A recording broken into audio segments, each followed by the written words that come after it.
There's a 1 in 4 chance that I can win MasterChef Canada, and that's absolutely insane. I mean business today. I am here to fight.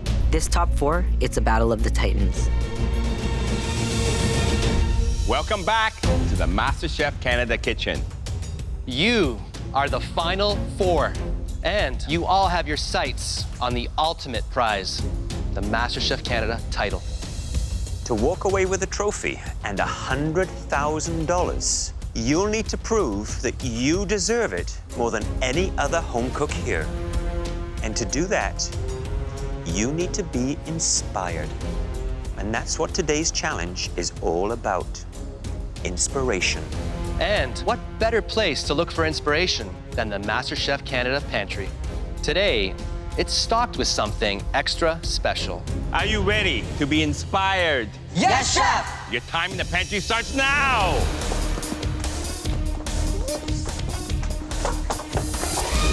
What? Okay. Okay. What? Where is everything? The empty pantry makes me really nervous. I don't like surprises. As you can see, the pantry is empty. But we promised you inspiration, and here is the key to it. Oh. Car keys. What is going on here? Do I have to drive? I am not a good driver. Today, you're going to drive to Toronto's St. Lawrence Market. Oh my God!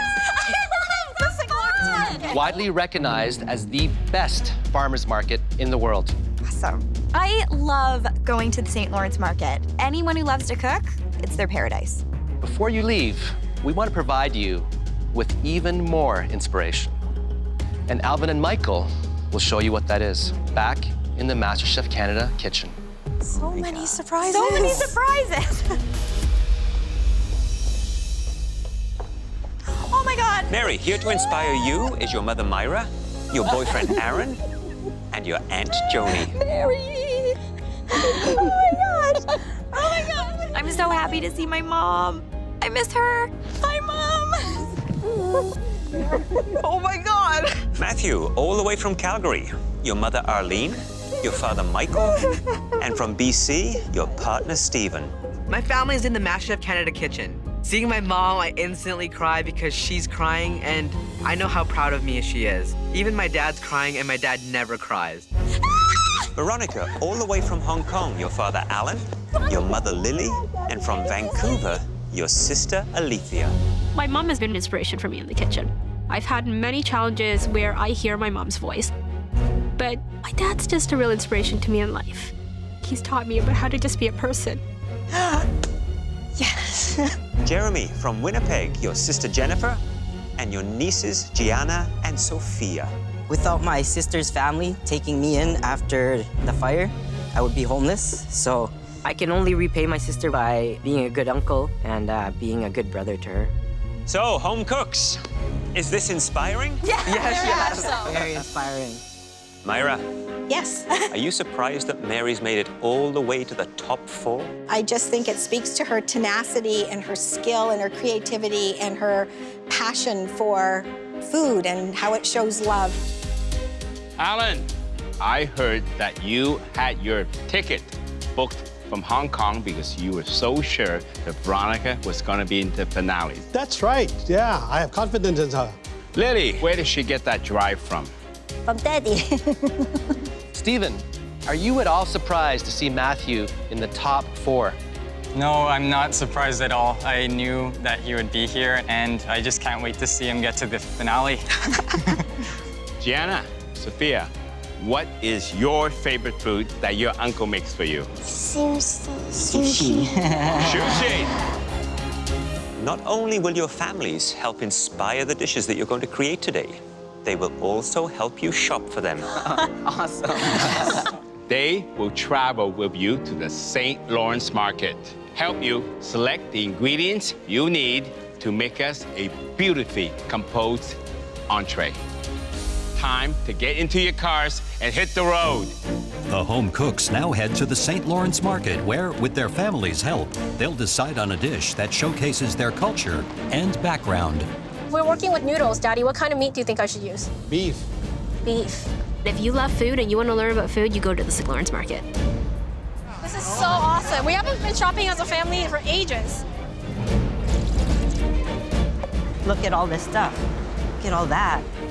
There are so many things to look at, so many different types of meats and vegetables. Brisket. Do you have brisket? I have not been shopping with my family since high school. My mom is very good at picking up produce. 芫茜，阿媽幫我攞芫茜。 So, Mom, I really love your adobo, and I think I'm gonna elevate it. I'm gonna make a quail adobo. My mom has actually never even tried my food. Don't forget the rice. Yes, we have to have rice. I want to show them my version of Filipino food. I think I'm gonna do a take on the family vacations when Nana lived down in South Carolina, like chicken and waffles almost. Oh, we always had them on the drive down. Right? We love breakfast for dinner in my house. Okay, guys, what do you think if I make your favorite, kare-kare? Yeah. Yeah? Kare-kare is an oxtail stewed in peanut butter with Chinese eggplant and bok choy. We need ginger, we need hot chilies. I need lemon. Kale. Lemon's back there, go! My boyfriend Aaron has lost a little bit of weight. He's literally been eating carrots since I've been gone. I think we got everything we need, guys. Yay! Thanks for your help! I love cooking for my nieces. I definitely needed this morale boost. I'm gonna use it to get to the end. Welcome back, families, and welcome back, home cooks. You will now have just 60 minutes to compose one beautifully presented plate. And the home cook who impresses us the most will automatically advance to the top 3. Are you ready to show us and your family what you can do? Yes, Chef! Your 60 minutes starts now! Let's go,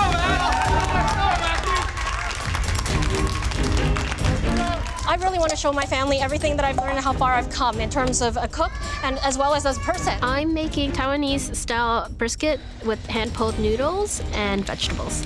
I'm going the extra mile today because my family's here. Ron, you can do it. From St. Lawrence Market, they would have gotten tons of inspiration. This is an opportunity for them to show off in front of their families. Looking up at my nieces in the balcony while I'm cooking, and I can just see it in their eyes that they're so proud of me.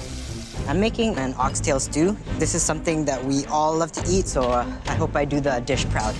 Oxtail is seen all over Southeast Asia and always as a soup or a stew, and with rice. Now, how he's gonna elevate it, I don't know.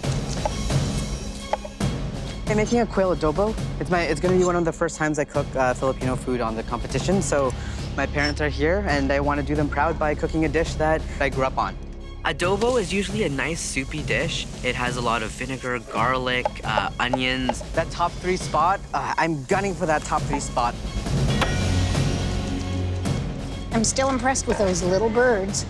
All that work and look at just that little bit of meat. What inspires me and my cooking are memories and people and feeling. I always cook from my heart.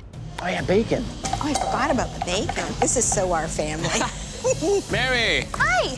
Go through the whole dish with me. I'm really excited to listen. I am making my take on chicken and waffles. I'm gonna do quail and sweet potato cornmeal waffle. It reminds me of my family vacations when I was young. Well, tell me, how long have you been with your boyfriend? 6, 7 years. You know what they say, way to a man's Through heart. his stomach. That's right. Oh, it smells so good. Baby birds. Quail is a delicious gamey poultry. Very similar to chicken, but it's very, very delicate and very easy to overcook. Good thing we have pressure cookers in this kitchen, because without a pressure cooker, you would never be able to achieve the oxtail or the brisket in 60 minutes. 25 minutes. You have 25 minutes left. My dad is very worried about the brisket. He thinks brisket is a bad idea. It takes a very long time to cook. So I really want to check on it. Oh no, Veronica pulled her brisket out and it's still raw in the middle. It's completely raw. It's got to go back into the pressure cooker. Has to. Put it back in and let it go and hope it works. Hi there, Matthew. Hi there, Chef. This is the first time you've made a Filipino-based dish for us in this competition. This is about showing you guys our progression, and this is something I grew up on. Arlene, how do you think it's looking from up there? It's looking great, actually, and I'm so happy. That's fantastic. It's smelling delicious from down here. I'm hungry. Well, good luck with that. Great, thank you, Matthew. Chef. It'll be beautiful, Chef.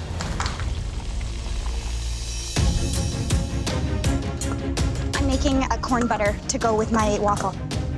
Having my family here, I am rejuvenated and I want to show off. Homemade butter. You got this, Mary. This is looking pretty darn good. Come on. I only make butter for the people that I love. This is so intense. I'm pulling noodles in the MasterChef Canada kitchen. Pulling noodles is a lost art. There's a lot of manpower, a lot of technique, a lot of skill. My dad has not seen me do this yet, so I'm excited to show him. Pulling noodle is a real craft. Chef spends years learning how to do it. They take apprenticeships, actually, learning from the masters in Hong Kong. Top 3's on the line. I would never take this kind of risk normally in such an important cook, but today I'm doing it. Really excited because we've been promised 2 elevated Filipino dish. You got this, Matthew. Let's represent, buddy. The moment of truth coming up for Jeremy. He's about to open up his pressure cooker and find out if his oxtail is cooked. It's soft.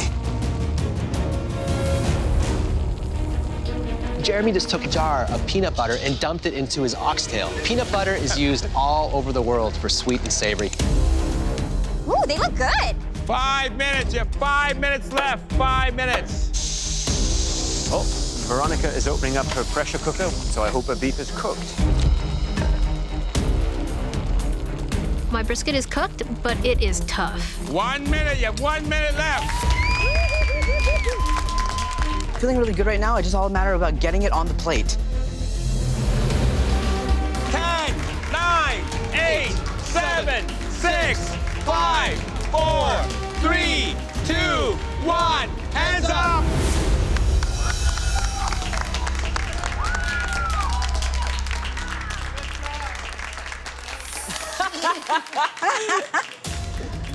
My mom's cooked this for me since I was a kid, so just knowing that she's watching me really hits in the heart. We can't wait to taste the dishes that your families have inspired. Matthew, you're up.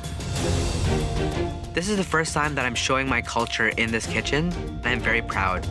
This is my version of my mom's chicken adobo. I turned it into a quail adobo. Instead of making a soup, I made a jus, and I infused that with the flavors that would go in a natural adobo. How does that make you feel to have made it this far and have your family here to witness how great you are?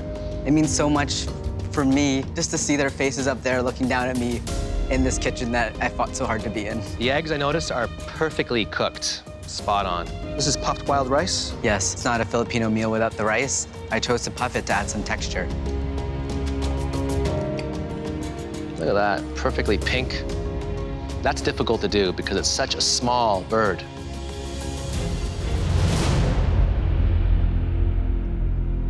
You might have single-handedly redefined Filipino cuisine in this dish. Wow. You might be onto something. Hey there, Matthew. Hi, Chef.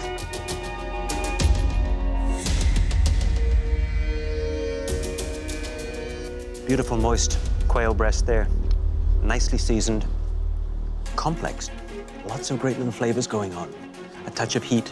Just super savory and wonderful to look at. After tasting this dish tonight, I really get a sense that you're thinking like a chef and cooking like a chef. Thank you, Chef. Wow. This has been the best critique I've ever had so far in the competition. I want my family to see me win. Mary, can you please bring up your dish? Walking past my family with my dish, I feel more pressure than in any other cook so far. I made cornmeal sweet potato waffles with seared quail breast, and underneath is just a bed of creamed spinach. It's reminiscent of chicken and waffle, but a little fancier.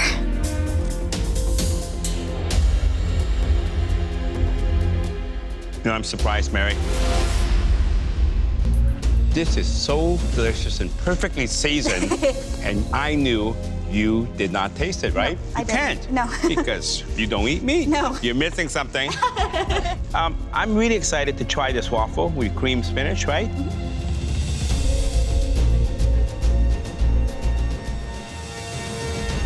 Wow! All the flavors, texture comes together. Beautiful. Thank you. Perfect, delicious family meal, except the butter. You know why? Why? because it's so delicious and there's so little of it. You're a lucky bunch up there. It would feel so amazing to win this challenge, because my family's here to share it with me. Veronica, please bring up your dish.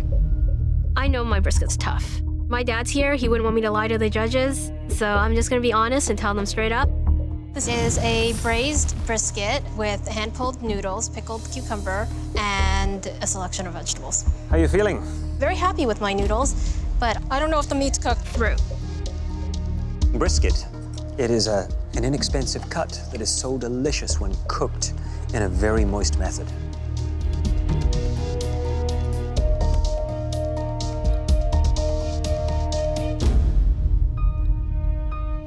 Beef brisket is a little on the underdone side. Possibly another 10 or 15 minutes, and it would have hit the sweet spot. But the flavors, rich, homey, big, bold flavor to it.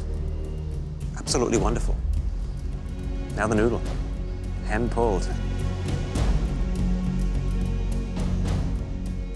Delicious. Good density, a nice toothiness to it, an elevated family meal. Thank you, Chef. Well done. Thank you. I know my family's happy. I feel good. Jeremy, please bring up your plate. I'm taking a risk with this dish, but I want to share my culture with Canada. It's an elevated take on a traditional dish called kare kare, oxtail stewed with peanut butter. Typically, it's served with a bowl of rice. I can see why this makes a great family dish. Yeah, I'm pretty proud. Oxtail in 60 minutes, that's tough. I knew, but I wanted to go for it and take the risk. Peanut butter, shrimp paste, Yep. and the rice cake, that's a nice touch because the Chinese say, if we don't eat rice, it's not a meal. Same with Filipino culture, we eat rice with everything.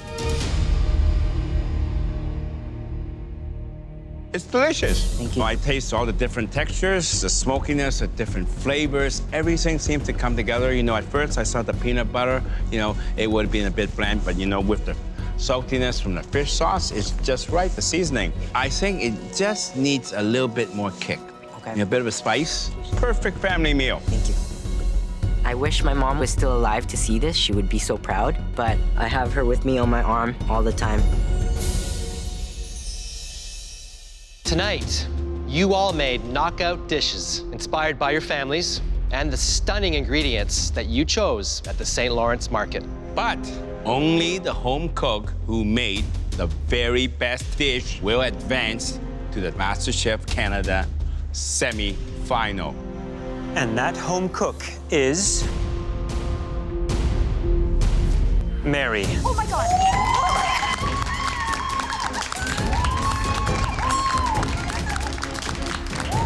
Congratulations, Mary. You have just advanced into the top 3 of MasterChef Canada. And you will now be in the semi-finals. But before you head up to the gallery, families, please come down and say goodbye to your loved ones. This is my first solo win that lets me go into the gallery. This is the perfect time for it to happen, because I'm in top 3 now.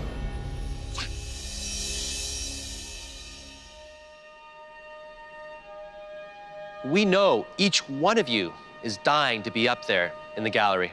And that's why you have to nail this next pressure test.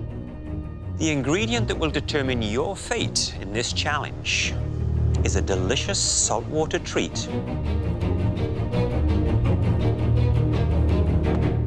Fresh Atlantic sea scallops, hand-picked off the ocean floor by divers.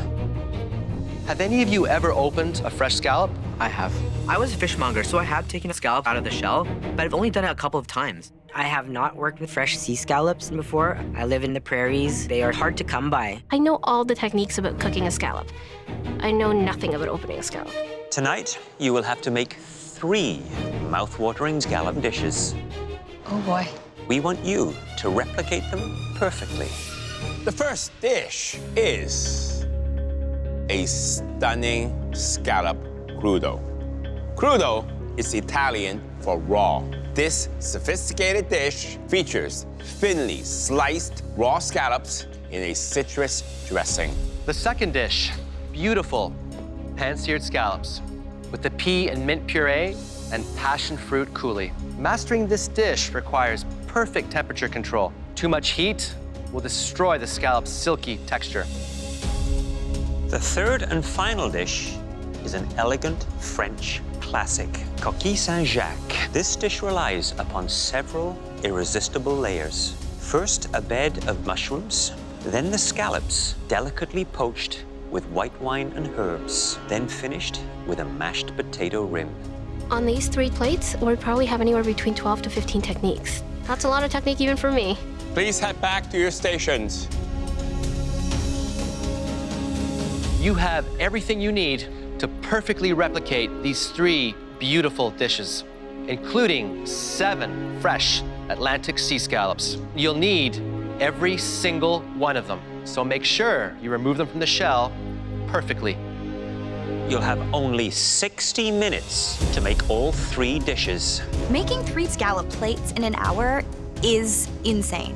I am so happy I am up here. The 2 home cooks who do best in this pressure test will join Mary in the MasterChef Canada semi-finals. I really want to be in the top 3. I see Mary there. I have no problem battling her in the end, and I just need to get up there with her to do it. The remaining home cook will leave the MasterChef kitchen tonight. Are you ready? Yes, Chef! Your 60 minutes starts now.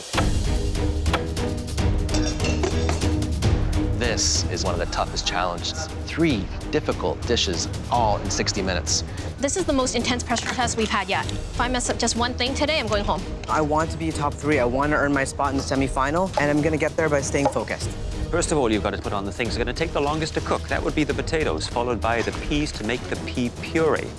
I am so organized. This is the most organized I've ever been in the MasterChef Canada kitchen. This pressure test is all about time management, and Matthew can dawdle sometimes. Next, you want to look at opening the sea scallops. You want to do that with absolute precision. Look at Jeremy. He is opening up those scallops like he was a natural at it. Look at this, the speed and the precision. I have pretty good knife skills because I'm used to cutting sushi, so hopefully I'll be okay. Hey, Chef. Jeremy, you flew through the scallops. They're perfect. Thank you, Chef. But maybe you neglected the other ingredients that take a lot more time to cook than scallops. I know the potatoes will be good because I cut them really small. My peas are going, so I think I'm still okay on time. And I hope it pays off for you. Thank you, Chef. Stay tight. I just noticed Veronica struggling with her first sea scallop. They only have 7 scallops, and they have to use every single one. So one mistake could be the end of their dreams. The key to opening a scallop is patience, and I'm not very patient. Find the hinge and push. Got it. I accidentally sliced through that first scallop. There's a good 1/4 inch attached to the shell. Fail. This is gonna be a problem. Veronica, how you doing? What happened here? I lost a bit that was stuck to the shell on the first one, but I'm gonna make sure that I stay really close to that wall from this point on. Practice with this. Look, watch. Clean strokes. That's the technique. Understood, Chef. Okay? That's all I can do. Thank you. Come on. Clean stroke. Oh, so much better. Back on track. Those scallops took me a little bit longer than I would want, but I'm feeling much better. Everything seems to be coming together now, and I think I got this. 30 minutes. You have 30 minutes left.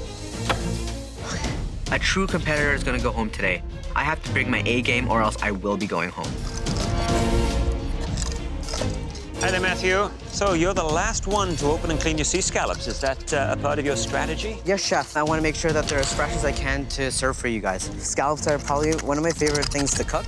I have to do them justice today. Which of these 3 dishes will you find the most challenging? Probably the St. Jacques. I've never cooked it before. There's so much different flavor and technique in just that one dish. So I think I'm gonna have the most trouble with that one. Carry on, Matthew. Look forward to seeing the dishes. Thank you, Chef.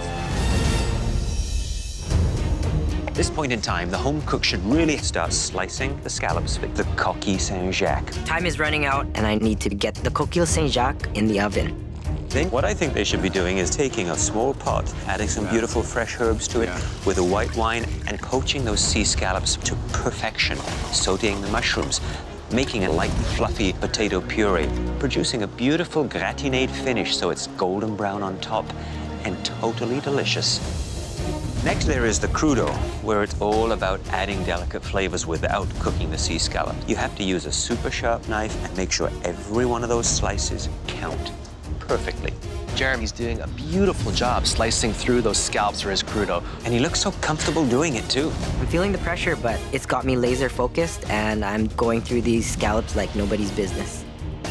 Veronica, on the other hand, looks like she's sawing through them. I don't want to see jagged edges. Right. The knife less drag.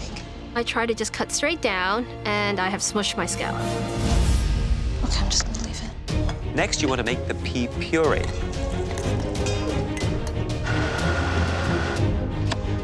I pull my pea puree out of the blender, but I want to get it even smoother, so I try to pass it through a sieve. And it's not going through. So I'm just gonna have to leave it. No time. Just gonna get it in. Now, my technique when I'm searing scallops is to sear them only on one side, and I use a little bit of sea salt. I don't use any black pepper, because the black pepper, I think, overpowers the delicate flavor profiles of the scallop. 1 Mississippi, 2 Mississippi, 3 Mississippi, 4 Mississippi. I put my oil in the pan, and it starts smoking. I'm running out of time, and I'm starting another pan for my scallops.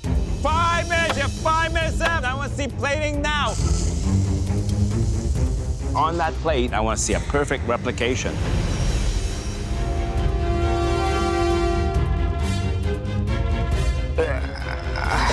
Look at Matthew. He just dumped all his pea puree into the sink with less than 2 minutes left. I want to yell at Matthew. He needs to pick up the pace. Shoot. Jeremy's bringing his up to the front already. 30 seconds. You have 30 seconds left. Come on. Get it on a plate, Matthew. Come on, let's go. Matthew, you gotta bring it up. Bring it up, Matthew. Come on, Matthew. Bring it up. Matthew hasn't brought anything up yet. 10, 9, 8, 7, 6, 5, 4, 3, 2, 1. Hands up. Wow. I know that I did really well in this pressure test, and I'm thinking that I'm not gonna be the one going home. That was for me the most difficult cook yet, but I tasted all my food and I know it tastes good. I look at my crudo, and I can't believe I forgot my black salt. Beautiful. Thank you, chef. Are you surprised with yourself? I am. I'm from the prairies, so it's my first time ever working with live scallops. Puree is stunning. It's absolutely ethereal, a word I don't normally use.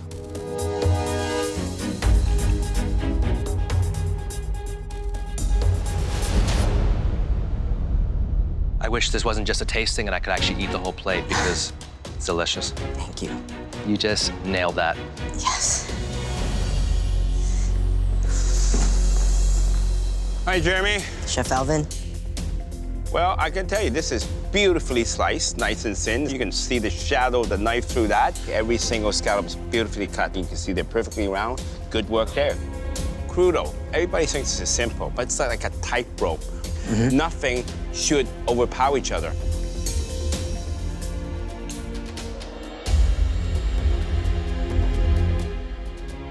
This is harmony. Everything is working together. Yes. But you got two very strong challengers.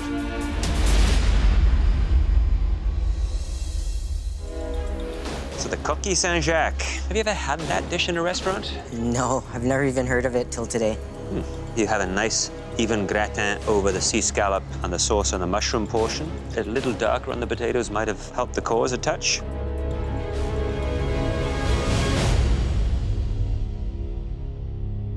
The flavors are wonderful. Thank you, chef. It is delicate. The sauce is there. It adds nice moisture. Could have done with just a touch more salt, but it's a very good showing. Thank you, well chef. Done. Thank you. I'm terrified of Jeremy's beautiful plates because I'm pretty sure he's gonna be in the top 3. And that means I'm gonna have to compete with this noob Jeremy. This is not your best work, this dish right here. It looks a little bit like you rushed through it. Did you strain your pea puree? I did not. I didn't get a chance to, I Chef. can tell. It's very rough. Yes, Chef. This dish is all about finesse. I know, Chef.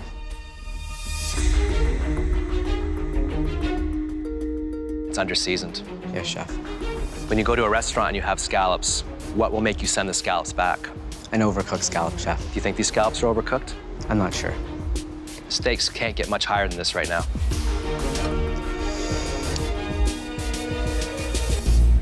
Perfectly cooked. Oh my God.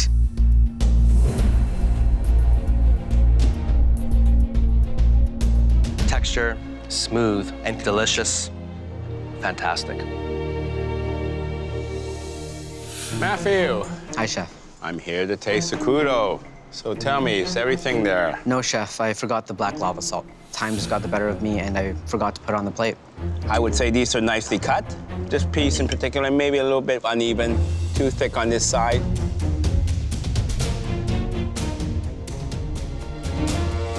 Well, it is under-seasoned, lacks that kick from the salt. It's a very, very crucial mistake at this stage of the game. I hope it doesn't cost you. Hi there, Matthew. Hi, Chef. Beautiful little gratin on top. Nice big chunks of sea scallop. I see the mushroom, a bit of the juicy sauce at the bottom.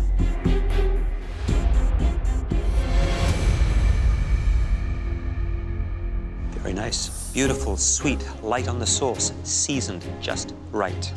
The potatoes, the lightest yet. Very nicely done. Thank you, Chef. Thank you, Matthew. After hearing Jeremy's critique, Jeremy is safe, so I think it's down to me and Veronica. Against all odds, pulled off 3 scallop dishes. Yes, I did, Chef. I have not seen you struggle like that in this competition. Techniques need to be practiced in order to be mastered, and I've never opened a scallop in my life. There's a lot of pepper on this scallop. I have been told that I under-season, and maybe I was a little bit more heavy-handed this time. It's about that balance, right? It is. Well, I'm gonna try this pea puree.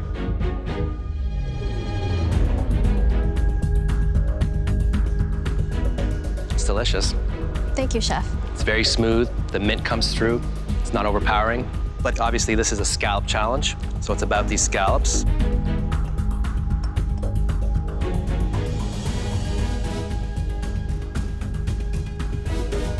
A lot of pepper, but where's the salt? You can barely taste it. Some really strong dishes here. I have no idea what's gonna happen right now. Thank you, Chef.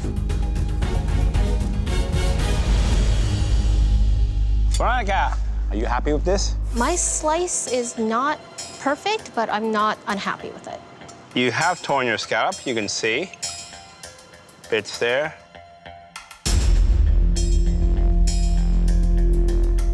I must say, it definitely tastes good.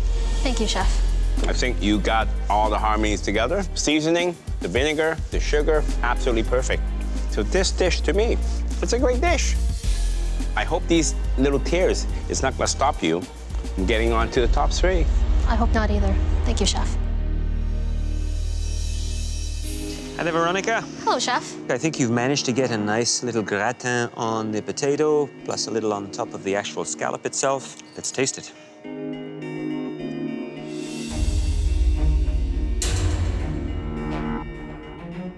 Taste of the sauce in the coquille Saint-Jacques, beautiful. Really nicely seasoned, cooked wonderfully well, and a generous amount of sauce in there. Where I feel this dish suffers is the volume of potato to the actual sea scallop itself. That balance issue has set it off kilter for me. Understood, Chef. For someone who's had to clean their own sea scallops for the first time, put out 3 replication dishes, it's amazing. Thank you, Chef. But not without a few flaws. Matthew had a pretty rough critique, so my fingers are crossed. I'm hoping I make it through. We've tasted all your scallop dishes, and now we need to take a few moments to discuss. They're not making it easy for us. This is gonna be very difficult. I might not have mastered the scallop technique, but my flavors were there. I deserve to be in top 3. It was down to those fine details, and it was about showcasing those beautiful sea scallops. I'm not sweating, I'm confident. I know that I did really well in this pressure test, and I'm not going home right now. But there was one who just missed the mark. Just slightly, though. I'm really nervous. I don't want to go home yet. I have so much more left to give, and I really want to get there. All right, let's go tell them.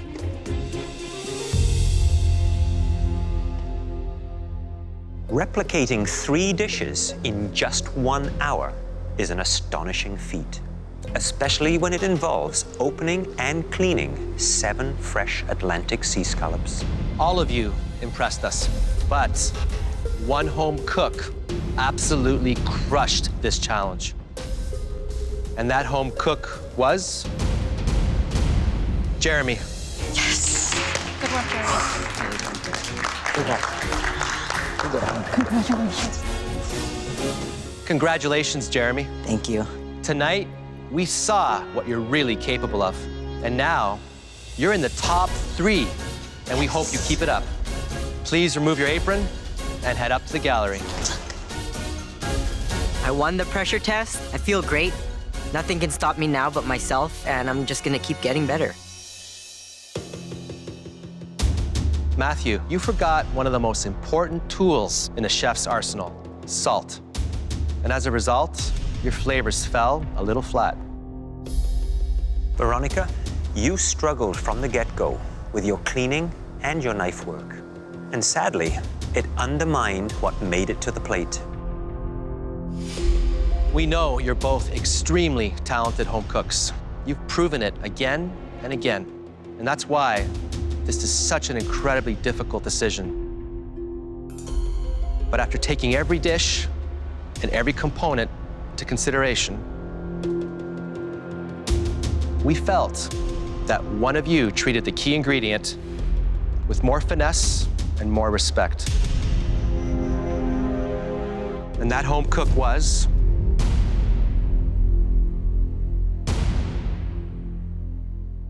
Matthew.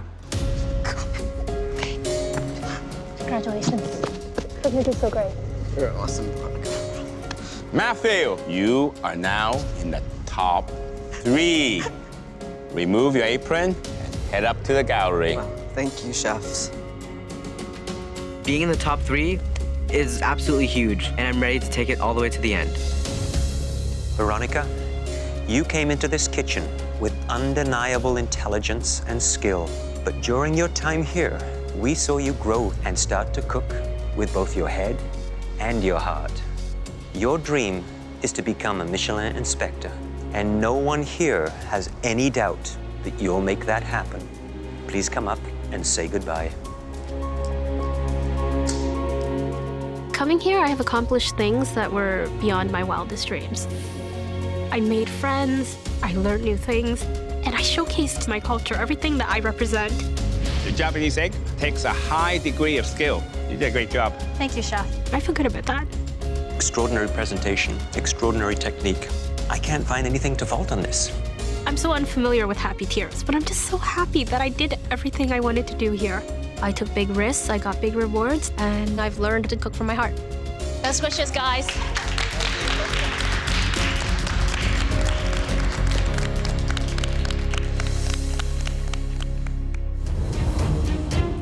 What is going on here? It's top 3, and I need to act like it is top 3. There is no room for error.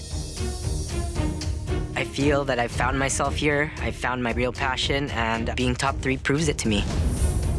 Winning this competition will give me the freedom to pursue my food dream of owning modern restaurants. I know that my passion is cooking. I love it.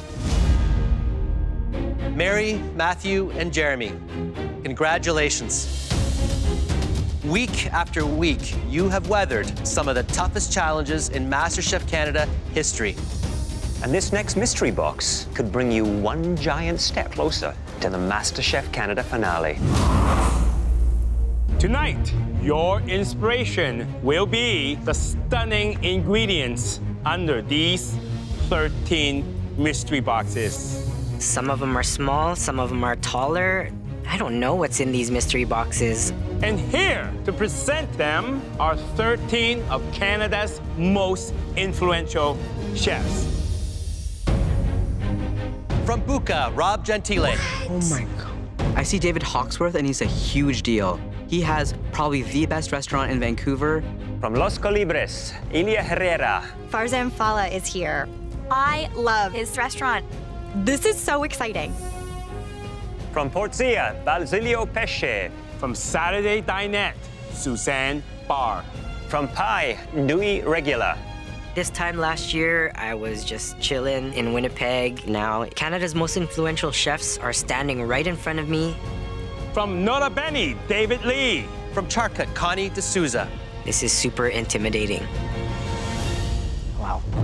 These 13 extraordinary chefs hail from all across the country. And so do the 13 ingredients that they're about to reveal.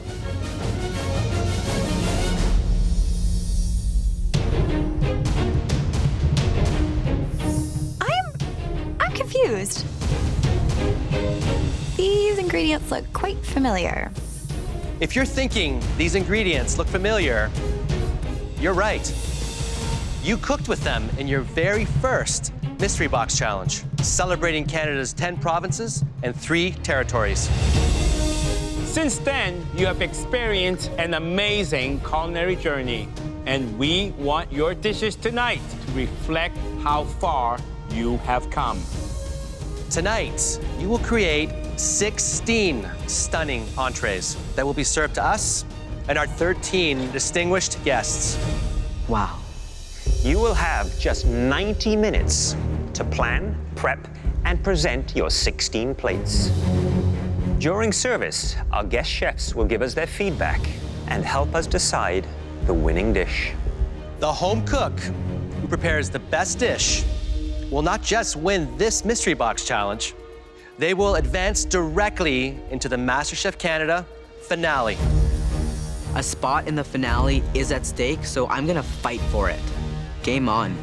I have been up at the front with mystery box dishes before, but I've never won. The 2 remaining home cooks will go head-to-head in the most grueling pressure test yet. I don't want to cook in the pressure test. I have to up my game and hit it out of the park.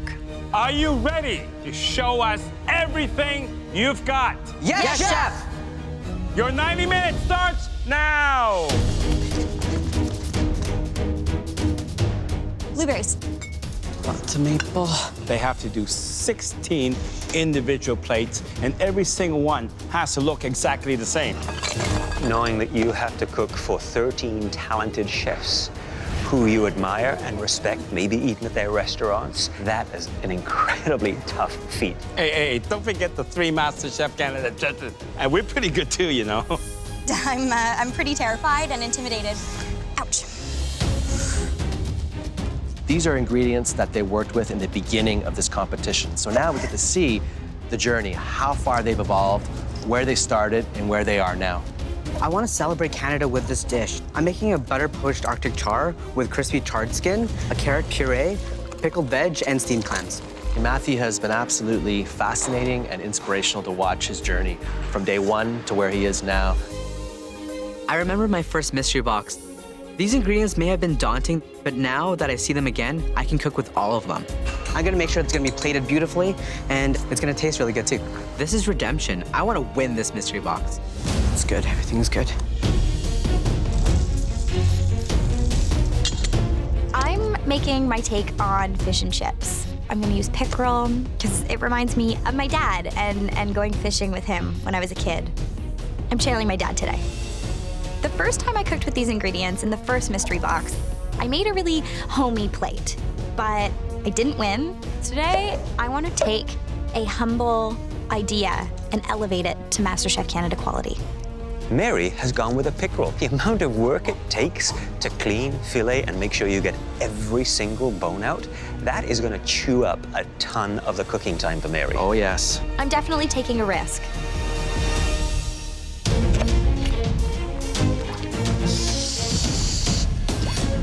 I hope my dish impresses them. I'm making a steamed clams with potato and green lentil gnocchi. I want to show the judges how far I've come. Looking back at my first mystery box dish, there was a lot of things wrong with that dish. I would strain my sauce, I would portion my char. Throughout this competition, he is growing from simple to refined. This is the one to win because I want to be top 2.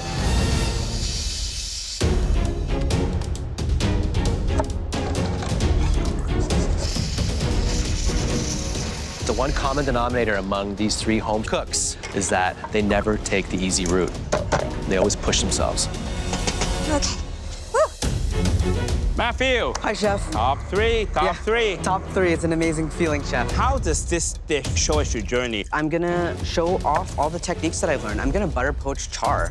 I've never had butter poached Arctic char before, so this will be a first time for me, and I'm sure it'll be a first time for a lot of the 13 chefs in there. Wow, no pressure, Chef. Yeah, they're expecting your very best. Yeah, Chef. And so are we. Thanks, Chef. I want to show off today. Yum. Butter poaching char? I've never heard that before. It's an extreme risk, but I love to take risks in this competition. Oh, gorgeous. Let's talk. 8, 9, 10, 11, 12, 13, 14, 15, 16. Hi there, Mary. Hi, Chef. So, trip down memory lane with these 13 ingredients. It is, definitely. So, how do you plan to cook the pickerel? So I'm doing a take on fish and chips. Fish and chips do not sound elevated and sophisticated, given the audience that you're cooking for today. I'm going to do a little light batter with some of the Pinot Grigio. I'm also doing a blueberry zucchini tomato ketchup. Wow. And instead of capers in my tartar sauce, I'm doing a pickled lentil. When you look at the plate, it won't seem like fish and chips. So I'll let you carry on and Thank look you. forward to trying your reinvented fish and chips. Perfect. Thank you so much, Thank you, Chef. Mary. Good luck. You have 40 minutes left. Jeremy, Hi, Chef. what are you making? I'm making a potato and green lentil gnocchi with steamed clams. Did you count your clams? I have not, but I know that I'm gonna have enough. What is your strategy in order to make this dish 16 times? I'm trying to work fast as possible so I can have as much time as I can to plate. I don't want to serve you guys and 13 other chefs something that looks ugly. Well, I don't think you will. Thank you, Chef. Okay. So Mary is stewing a dish. It is a take on fish and chips. Did I just hear you say fish and chips? That's exactly what I said. Fish and chips for 13 of the most influential chefs in the country. But she promises me this is going to be a fish and chips that has a twist like you've never seen before. Matthew has cut his Arctic char into very, very small pieces. And then he's gonna poach it in butter. When you poach small pieces of fish, it's very fragile. It can break apart. It can be overcooked. And I don't think it's a good idea.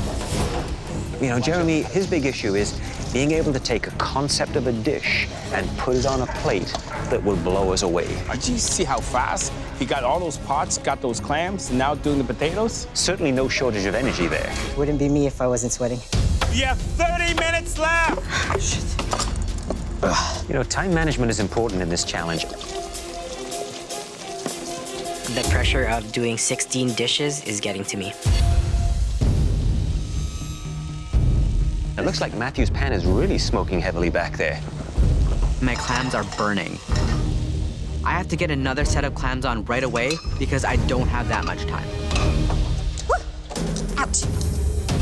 This is literally the tightest for time I've ever been in this competition. Mary is starting to feel the pressure, the stress. I need to get my fish on ASAP.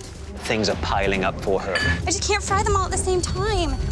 They're all stuck. It's just stuck.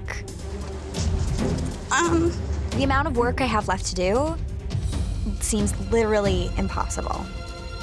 I am literally falling apart, and I hate it. I really just want to sit down and give up. Everything's almost cooked, it's just the gnocchi. I'm not experienced with knowing how much ingredients it's gonna take to feed 16 people, so I'm really struggling with the portions. I'm basically just winging it.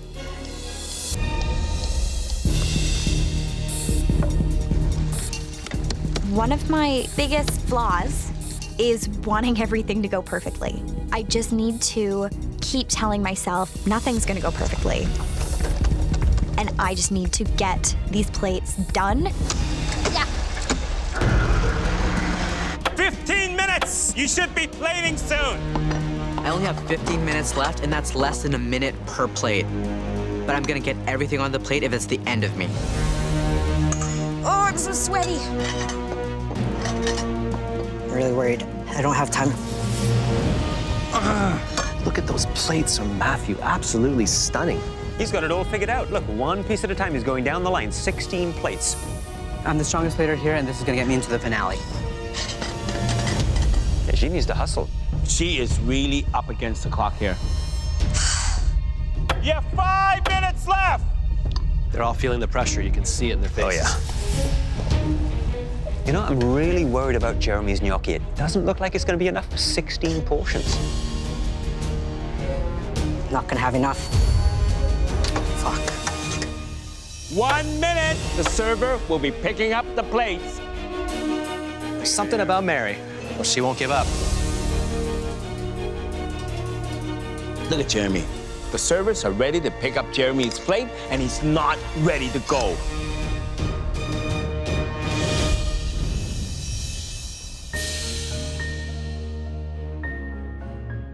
We're all fighting for those 2 spots, and I worked as hard as I could, and I tried my best to get everything on the plates. I was ready to give up, but I'm really happy with the fact that I got done. I want this.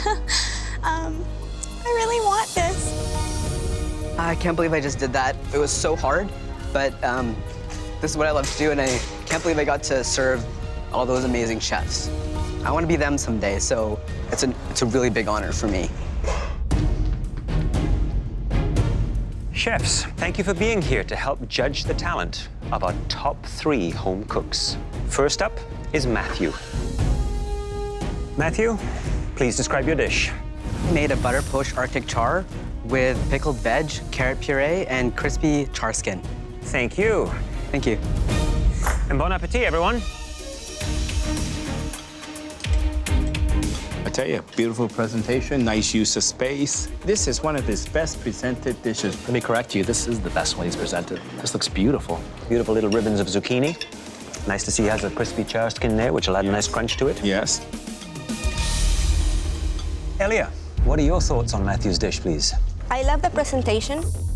It's very clean and it has lots of harmony. The pickles, I really fell in love with the pickles. Chef John Horn, tell us your opinion of this creation.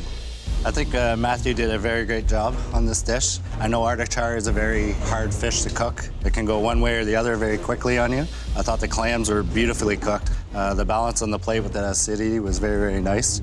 Marc-Olivier, could you share your thoughts with us on Matthew's dish? The sweetness of the fish is really good. I did think it was missing a bit of seasoning, and the fish was a little dry, but overall it's a pretty good dish.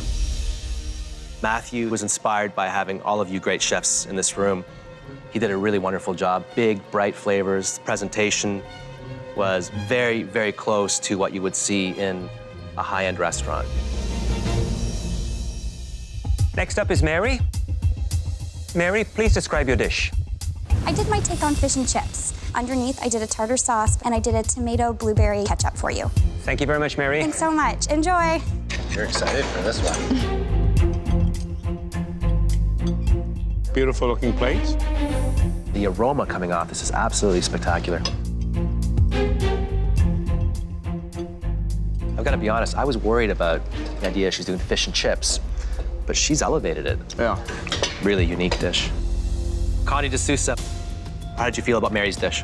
I loved Mary's dish. I loved her creativity with the pickled lentils and the tartar sauce. And honestly, I thought I would hate the blueberry ketchup, but it was so savory and really smoky and delicious. Really well done. I'd hire her for sure. Awesome. Robert Reynolds, what are your impressions of Mary's fish and chips? I love the presentation. Being from England myself, I grew up on fish and chips. The fish is perfectly cooked in the middle. My only thing is that the ballast a little too thick for the amount of fish that's there. The fish was perfectly done, and the tartar sauce with the lentil, that was fantastic. Next up is Jeremy. Hey, guys. Jeremy, please describe your dish. I made steamed clam and green lentil and potato gnocchi, and garnished with Brussels sprouts and carrots. I apologize, some of you, there is no gnocchi on the plate. I feel like crap. It's embarrassing to be top 3 and serve incomplete plates. I want to punch a wall. It's not a good start when you have to explain to the table this missing element. Michael is the only one who has a complete plate. I don't have a gnocchi. Well, I'll share with you then, okay? I'll put this right here. We can share.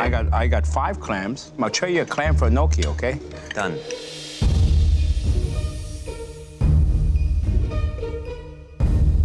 These clams are perfectly cooked. Spectacular. I agree, the clams are cooked really nicely. Yeah, I mean, it's gorgeous. All right, look at that. Yeah. Chef Rob, you're the Italian restaurant owner. Chef. So what do you think of the gnocchi? Well, I think Jeremy definitely made a solid effort here with this dish. The clams are cooked perfectly. The seasoning is bang on, but the gnocchi element didn't tie in. It was a solid effort, but you know, just not quite perfect at the end. I actually think he's taken the concept of a dish that is very difficult to present and been able to elevate it. So I thought he did an amazing job. David Hawksworth, what are your thoughts on Jeremy's dish? Jeremy had the right idea. You know, this is a pretty intimidating table here, but I think a little too ambitious with that gnocchi. Jeff Hopgood, were you surprised by the abilities that these home cooks possess? I am surprised, and my hat's off to all of them. This is a big challenge, and they all succeeded in their own way. Chefs, I can't begin to thank you enough for your assistance and helping us come up with what is going to be a tough decision. The stakes are sky high. Who is going straight to the finale?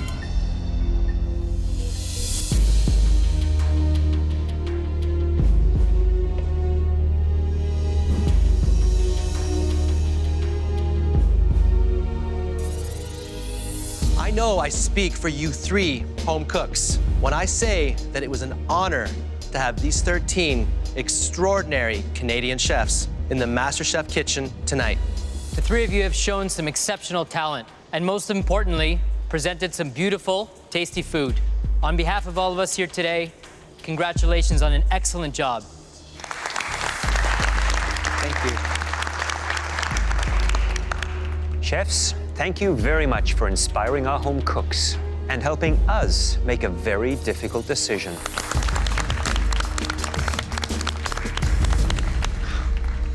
Mary, Jeremy, and Matthew, please come up to the front. I want a spot in the finale so bad, but I know that I didn't cook on par today. The 16 dishes that you created tonight demonstrated your incredible growth during this competition.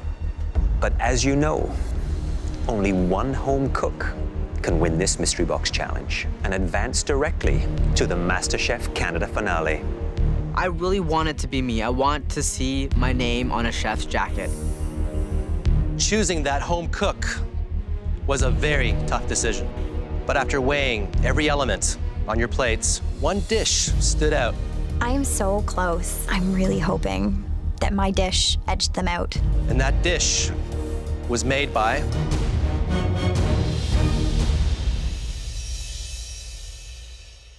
Mary. Oh my gosh. Oh my gosh, thank you so much. Ah! Mary, please come up and get your chef jacket. Oh my gosh, I have a white jacket! I think I'm dreaming, but I don't want to wake up because it's the best thing ever. Congratulations. Thank you so much. Amazing job. Thank you. Well done. Thank you so much. Mary, congratulations, an amazing job. Thank you so much, Chef. Please head on up to the gallery. Thank you so much. Thank you. Thank you. Good job, Mary. After everything that has happened, all of the blood and sweat and burns and tears, putting on that jacket just felt right. Good luck, guys. Thanks, Mary. Thank you. Matthew and Jeremy, you will now go head-to-head in the most high-stakes pressure test you'll have ever faced. It will determine whether you join Mary in the finale or leave the MasterChef Canada kitchen tonight. Please put on these black aprons. The finale means everything to me, so I do not want to falter in the last hurdle. It's crazy to say, but I actually love the pressure tests because every time I put on that black apron, I win. The three dishes we're about to show you have three things in common. Each one is extremely difficult. Each one is citrus infused. And each one could potentially pave or block your path to the MasterChef Canada finale. The first is a beautiful white chocolate ganache with cake croutons. Each element, the ganache, the ice cream, and the caramelized white chocolate, involves a difficult, complex technique. Next up, a refreshing lime choux with a crunchy coconut sablé. It's filled with lime mousse, lime meringue, and a sweet avocado puree. The third and final dish, a matcha green tea tart filled with a yuzu and lemon curd, topped with meringue, sesame snaps, finger limes, and gold leaf. Each one of these desserts is extremely difficult to master. And we want you to replicate all 3 of them in just 90 minutes. Oh my gosh, I am so happy that I'm up in the gallery. This pressure test is nuts. Please come up and sample. There are so many components that go into each of these desserts. But it looks simple, but it's very complex. They're the most beautiful desserts I've ever seen. Every single component seems to have a special place and everything seems to make sense. Delicious. Please go to your stations. Good luck, man. Good luck, guys. Thank you. I respect Matthew so much, but it's about the finale. I gotta take him out. Jeremy is going home. There's nothing gonna stop me from getting my spot in the finale. At your stations, you will find everything you need to recreate these stunning desserts, including top-of-the-line Miele appliances. Are you ready? Cook your way to the MasterChef Canada finale? Yes, Chef! Your 90 minutes starts now! Go, guys! It's 25 components that has to be baked, cooled, cooked. I certainly would not like to do this in 90 minutes. I think a professional pastry chef would struggle to do this. I'm gonna be working super intense today, as fast as I can, and just get everything on the go. I wanna compete against Mary so bad in the finale. I'm pretty good at replications, so I think I got this one. I want that chef code so badly. My food dream is right here, and it's right in front of me, and now I have to prove myself. I'm gonna cook like my life depends on it. Jeremy knows how much I want this, so Jeremy should watch out. I think if it comes to speed, then that's what's gonna set me apart from Matthew. Nice, Jeremy. It's been 5 minutes, and Jeremy has like 3 things done. So fast. It kind of scares me about the finale, because if Jeremy's cooking next to me, I better speed it up. So right now, they both seem to be working on their choux pastry. Jeremy's already got his piped out in the silicone mold. And don't forget the coconut sablé, because that has to be put right on top of the choux pastry. And then as it bakes, it melts over the top, forming a beautiful looking crust to it. It's almost like a crunchy glaze. Matthew tends to get a little flustered when the pressure is on, and that could be his weakness here. Could this be a case of the tortoise and the hare? It could quite easily be that. Be just a little bit behind in his timing. Jeremy is fast, and speed is important, but execution matters a lot more. Hey, Chef. How you doing? I'm doing pretty good. I got my choux in the oven. I'm doing multiple things at once because I know that I need a lot of time to plate. I'm just gonna go around and check out your oven. Sure. Uh-oh. What happened in here? Look at that. Your sablé is actually slid off of your choux pastry. Yeah, it has. But not all of them. One of them is safe, right in the middle. Is that luck or is that skill? That's luck. Now, one there is gonna save me. I did as many as possible so I wouldn't run into that problem. Luckily, I did that. Well, that was a smart move. Always have a backup. Always, always, Chef. All right, good luck. Thank you. 30 minutes! You have 30 minutes left! You're making a dough such as the matcha pie crust. And the key is to get it the perfect thickness so that when you line that mold, that pastry is even thickness all the way around. It's like building a swimming pool. It's got to be completely even to hold that water in. My lemon curd is just not mixing well together. I have to put this lemon curd in the blender to make it nice, smooth, and silky.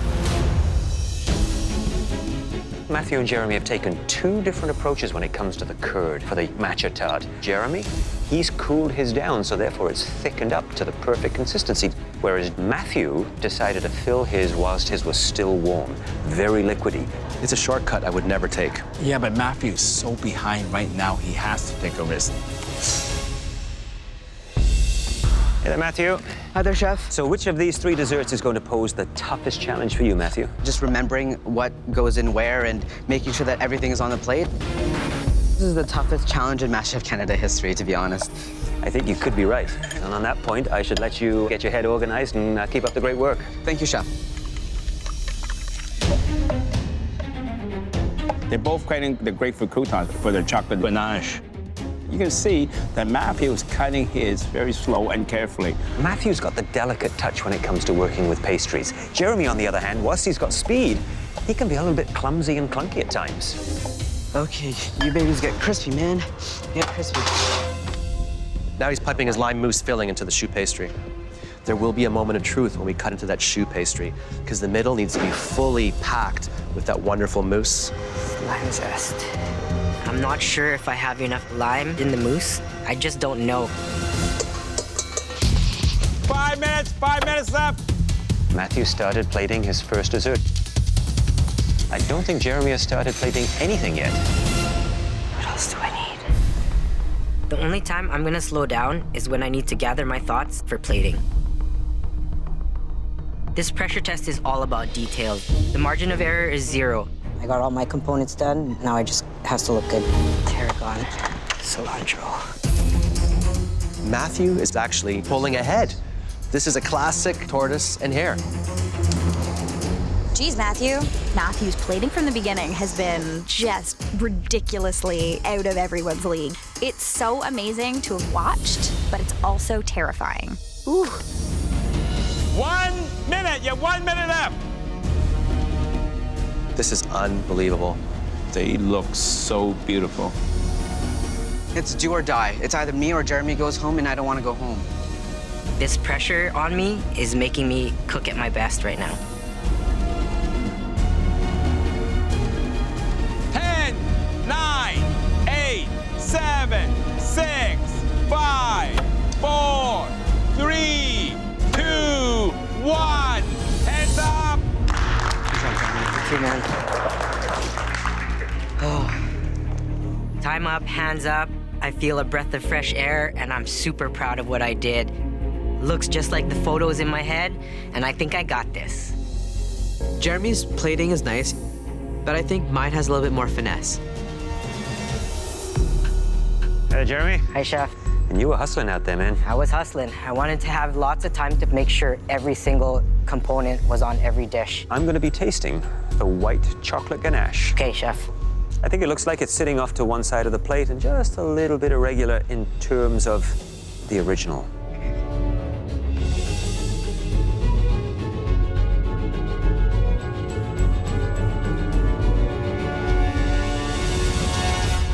The white chocolate ganache, beautiful. The grapefruit croutons, great crunch to them.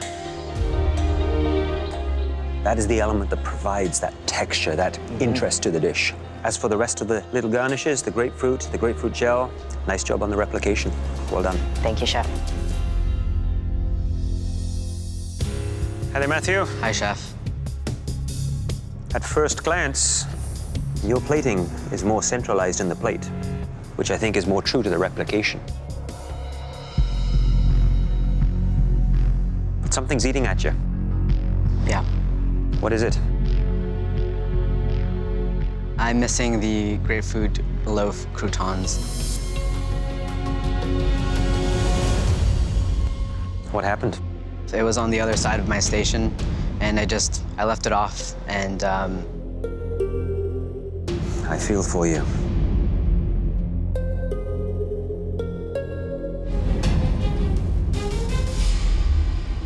Is that ever light? Sweetness, sour, beautiful ice cream, nice quenelle, the dusting of the peppercorn. It is a shame about those croutons, because that adds the crisp, that contrast. I know. But other than that, I'd say every other component is pretty flawless. Thank you, Chef. Thank you.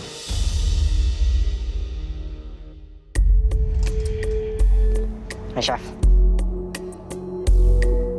So this is the lime choux with the crunchy coconut sablé. Looks pretty from the outside, but there's something inside that is really, really important. I'm expecting to see this choux pastry full of that wonderful mousse.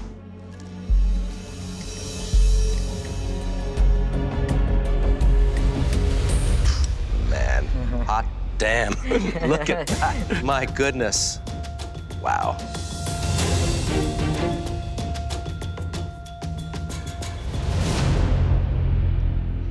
What happened to the lime flavor? It's not in there, Chef. The texture's there.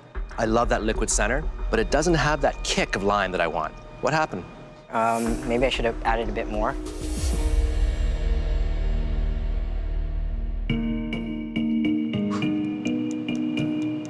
Nice crust. You can hear that?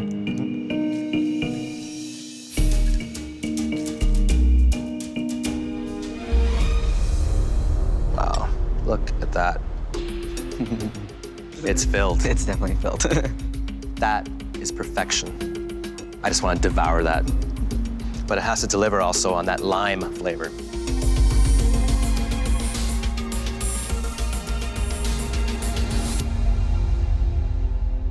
You delivered. Thank goodness. That lime is so punchy and so big and so bold. You know, Matthew, these dishes have to be beautiful, but they have to taste equally as good. And it did on this plate. You nailed it. Thank you. Thank you, Chef. I am so impressed with what these guys have put out in this cook. It is honestly neck and neck. This is the most complicated of all three. Let me check. Well, you got the gold leaf, you got the sesame snaps, you got the meringue, you got the fresh blackberries, and of course, the tart. So when I cut into this, it's not gonna look like a broken egg, is it? No, Chef.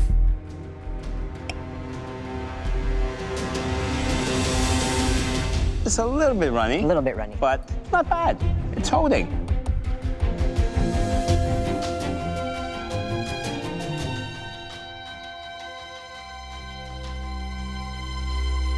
I tell you, beautiful replication, perfect balance of tart and sweet.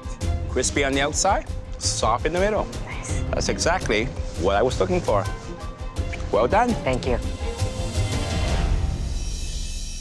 Matthew. Hi, Chef. Let me check. You got the finger lime, you got the meringue, you have the gold flakes, you have the fresh blackberries, and you have the sesame snaps, the matcha tart, of course. So when I cut this, should it hold? It should hold.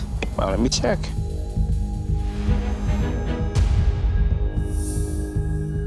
Unfortunately, that's not the case. Yeah, it's running. Well, let's taste.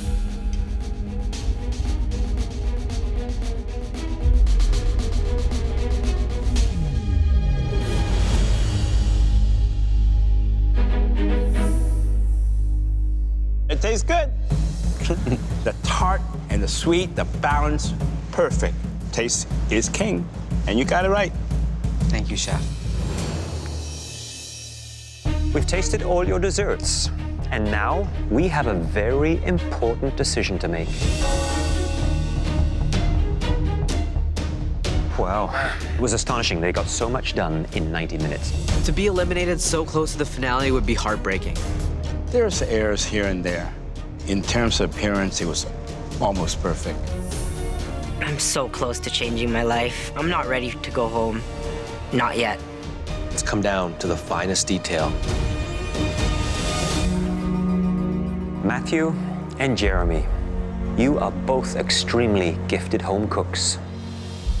And tonight, you both proved that by recreating 3 stunningly difficult desserts.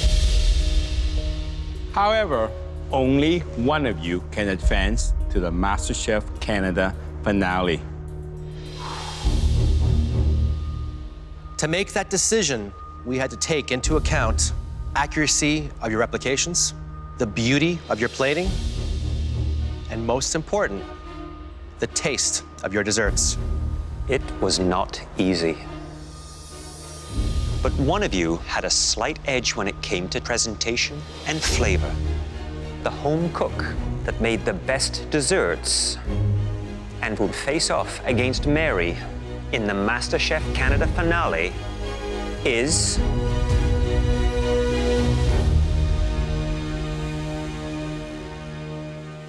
Jeremy. Yes! Oh my God. Congratulations, Jeremy. Did you have that today? Yeah. I can't believe it. I just beat out a really tough competitor, and it's super surreal. I'm top 2. Come on up and get your chef's coat. It's been a long road, but I earned this. I earned this chef's jacket. How does it feel? Feels good, chef. Now, please join Mary up in the gallery. Good job, Jeremy.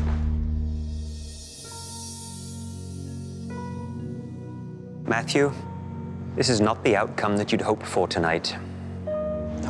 But please don't lose sight of everything that you've accomplished here.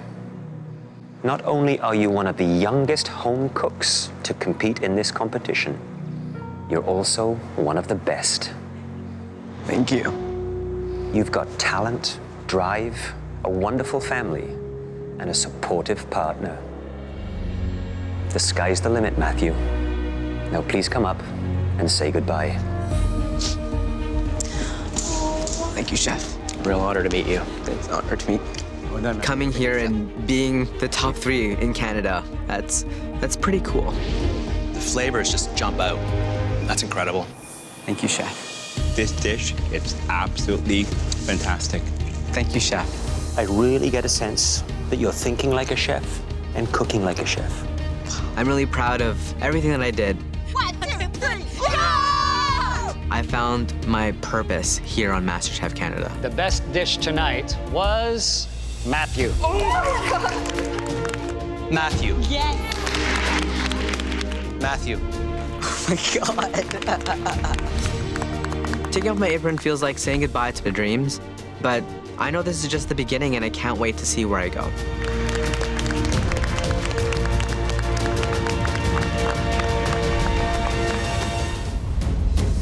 Tonight, the top 2 home cooks in Canada will face off in the most spectacular culinary showdown this country has ever seen.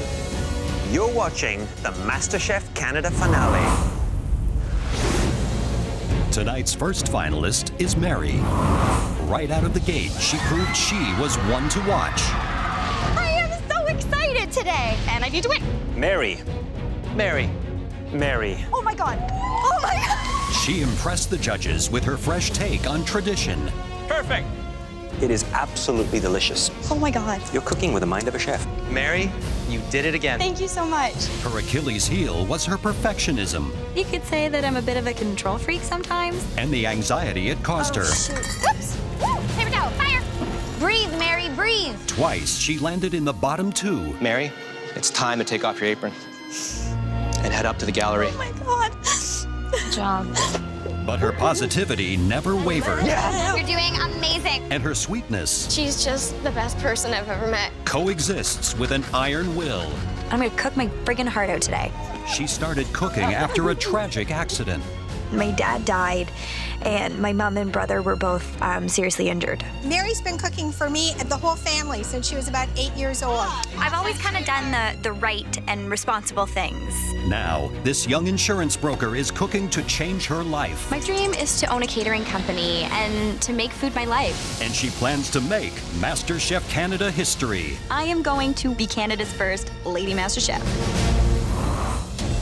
The only thing that stands in Mary's way is Jeremy, an ambitious 34-year-old from Manitoba. My food dream is to be at the top of the Winnipeg food scene. I learned to make sushi by myself. I taught myself. He started cooking to honor his mother. My mom, I lost her to cancer. I have her tattooed on my arm. I know that she would be proud watching me here today. He immediately impressed the judges. Your dish was a knockout. And by tapping into his Filipino roots, I want to share my culture with Canada. he created a string of impressive dishes. It's called sizzling sisig. This is Filipino soul food. His dishes had flavor, but lacked refinement. That's like using filet mignon in a stew. And that made him easy to overlook. I don't mind being underestimated because I'm ready to blindside everyone else in this competition. And he did, with his ability to learn and grow. Jeremy. Jeremy. Yes. Jeremy. It's delicious. Thank you, Chef. Perfect family meal. This dish is the best looking I've seen in this competition. Thank you, Chef. And as his skill grew, so did his confidence. I've trained in Muay Thai. I'm a fighter, and I'm also a fighter in the kitchen. Now, he's set to prove that he's nobody's underdog. I'm not scared. I'm never scared. I got this. It's on.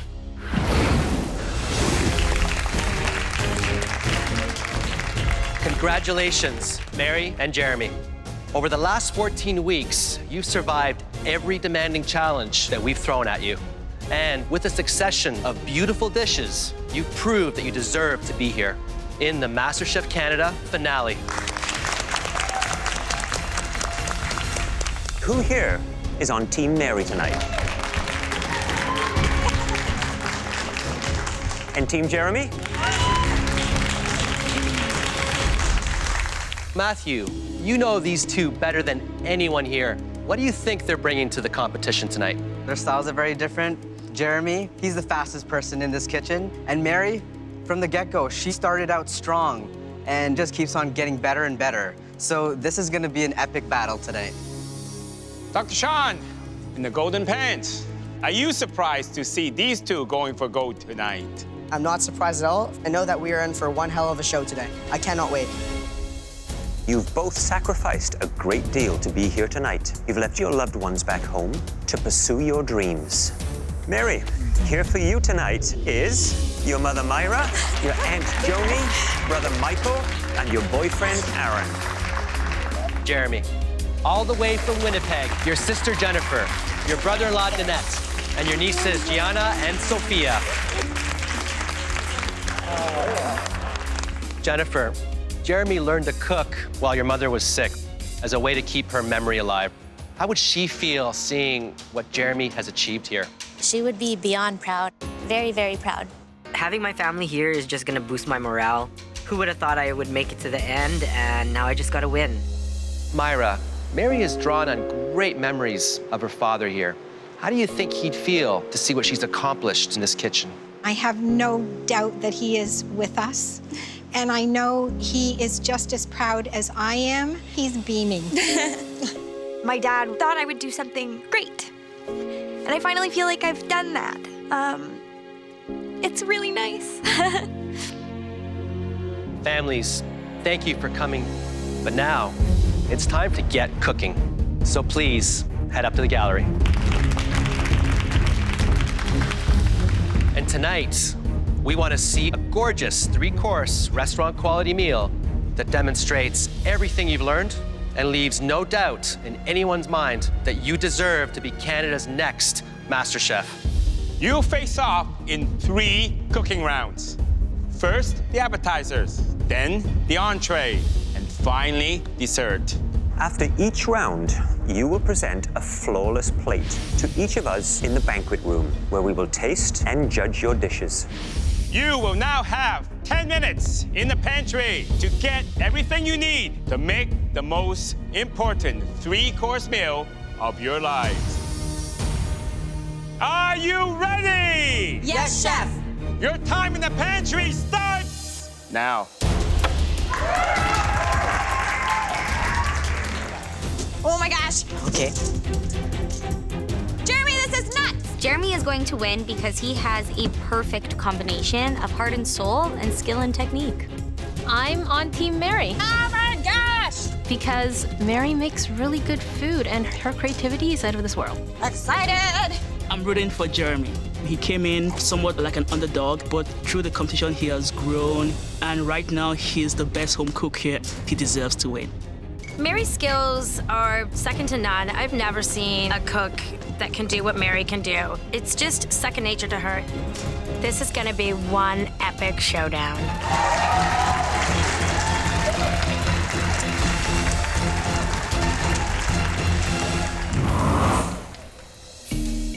Mary, tell us what you'll be making. gonna do a golden beet borscht and some beet cured trout.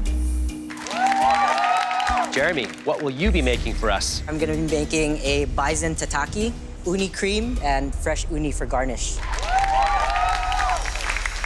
You will now have 45 minutes to transform those great ideas into beautiful appetizers. Throughout this competition, Jeremy and I have worked so well together, but now we are in the finale against each other, and I need to beat him. I feel like Mary's peaked, and I feel like I've just started to rise. Are you ready? Yes, Chef! Your time starts now! Come on, Mary! There it is, Jeremy. Let's go, buddy. These two home cooks have different strengths and different weaknesses. Jeremy is an absolute speed demon in the kitchen. Mary is a little bit slower, tends to get a little bit flustered, but she comes on really, really strong when it comes to plating and those finishing techniques. Beautiful technique, Mary. First thing I do is get my bison cut and seasoned and searing right away. I'm doing bison tataki. It's a shout out to Manitoba. The bison is on our flag. Tataki is obviously a traditional Japanese dish, piece of protein that's seared on the outside, and it has to literally be raw in the middle. One tip, and even the restaurant uses it, they partially freeze that protein before they slice it very thin. Uni is a very powerful, flavored seafood. Uni is a sea urchin, and inside is the golden part. That's what people eat. It's like taking a bite of the sea. The dish sounds absolutely delicious. I need sugar. I have sugar. Here.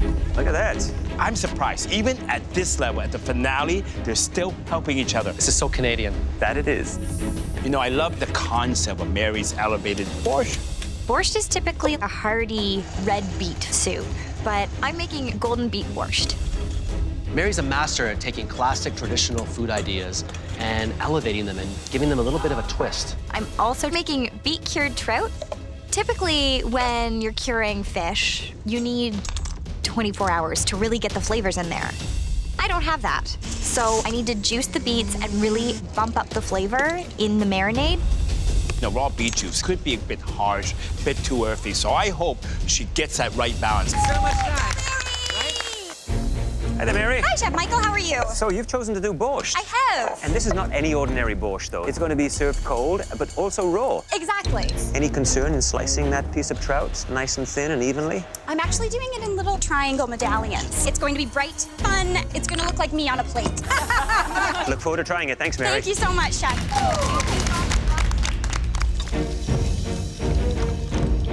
Jeremy, how you feeling? I'm feeling good. I got most of my components on the go. This is gonna open last minute. Fresh unis. Fresh live sea urchin.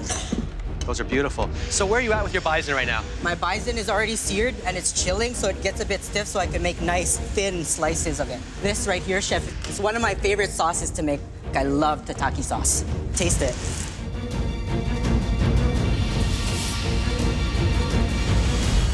Wow, that's insane.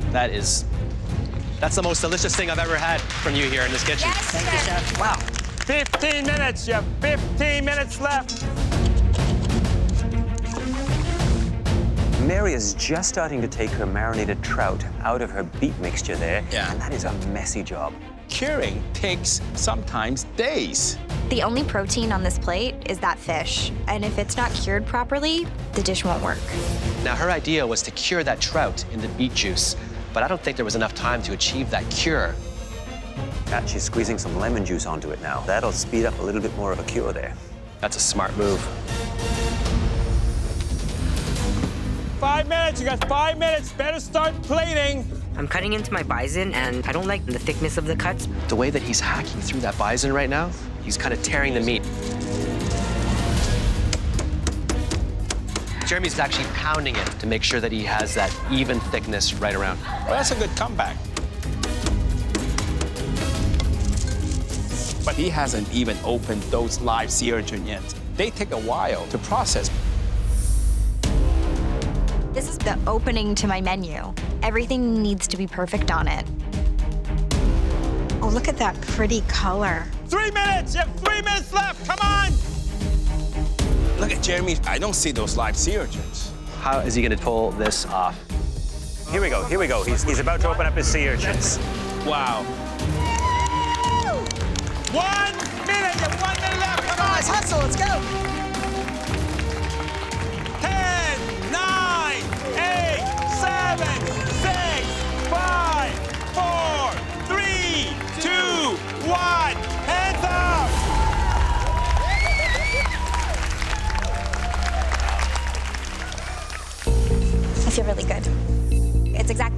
it to look. The fish is nice and pink, and it tastes beady.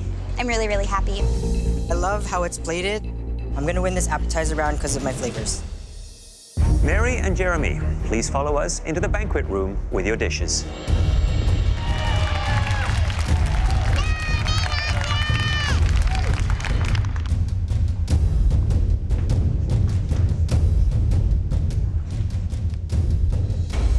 Mary, please bring your dish forward.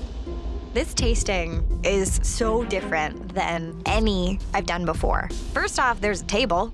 The judges are sitting in front of me. This is super terrifying and legit.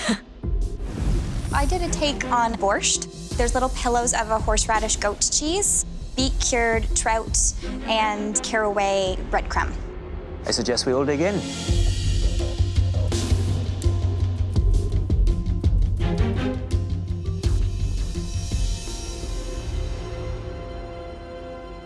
Mary, this trout is a little flat in flavor. The cure didn't fully sort of take place.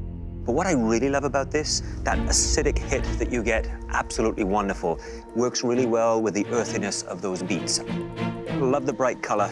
It is borscht in a very modern kind of way. This is sort of new, energetic, vibrant thinking. Overall, a great dish. Well, Mary, it's colorful. It's fresh. The taste to me was just right. The trout, the cream, and that crunchy crumb all adds complexity and balance to this dish. Thank you very much. When you eat everything together, the goat's cheese, the soup, the herbs, the trout, all the textures, all the flavors, they just sing. It's really delicious. Thank you.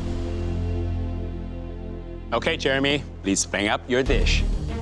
I'm super proud of this dish. I just want to win. That's all that's going through my mind. A bison tataki with uni cream, fried lotus chips, and a tataki sauce.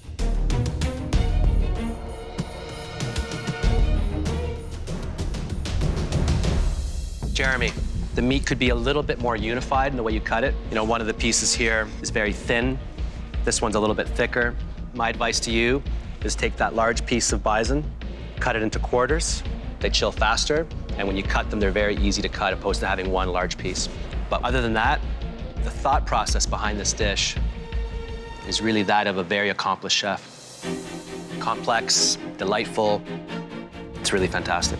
Thank you. Jeremy, there are so many things on this dish. Textures and taste that you discover as you start eating. The creaminess of the uni, that adds that wonderful backbone of rich flavor to that bison. These are wonderful flavors that come together beautifully on a plate like this. Thank you. Jeremy, this is by far your most creative dish. The combinations, the complexity, the texture, it's like Asia meets Manitoba. Thank you, Chef. Now we need a few moments to discuss in private. Please head back to the kitchen and prepare for round 2. Thank you. Wow, I was blown away by both their dishes. They had flaws here and there. With all things considered, it's even Steven. Which one would you line up for, though, Michael? Mary's dish or Jeremy's dish? I'd line up with Jeremy's dish. Really? You know, when you tried all of Mary's components together in one spoon, it was absolutely delicious. Jeremy's flavors were really solid. They were interesting, unique, lots of great texture. The whole dish won me over. You know, I just cannot make up my mind. If they cook like this, I can't wait till the next 2 dishes. The score right now in my mind is 1-0 for me. I really don't know who took this. I just need to bring my game, and I'm ready. Mary and Jeremy, you both served as show-stopping appetizers. But there are 2 more dishes to go. Jeremy, what will you be making for your entree? I'm gonna be doing my take on a sushi boat. So, Mary, how do you plan to compete with that? I'm going old school. I'm gonna do my take on surf and turf. You have just 1 hour and 15 minutes to cook us the best entree that either of you have ever cooked in your lives. Are you ready? Yes, Chef. Show us what you got, starting now! we're seeing both Jeremy and Mary cooking with a lot of heart and soul, but the dishes are complete polar opposites. One is modern Asian, and the other dish is very old school, very homey. I don't eat meat, so surf and turf, it's definitely a risk. But I came here to take risks and win MasterChef Canada. Jeremy is taking 4 sushi-inspired dishes. He's got a lot of things to pull together there. Now, Jeremy's sushi boat has to be elevated. It can't be sushi that you get in a kiosk at a shopping mall. This has to be sushi that we've never seen before anywhere. I'm making sushi because sushi got me my apron, so I'm thinking sushi's gonna get me the title. Hi there, Jeremy. Hey, chef. So tell me what you're doing right now with the papaya. This is the traditional way to make papaya salad. So you cut into it down to close to where the seeds are at, and then you take a slicer and you do this. That's the way that it's traditionally made in Southeast Asia. That's amazing. And then you get all these little Wispy uneven strands. cuts. Yeah.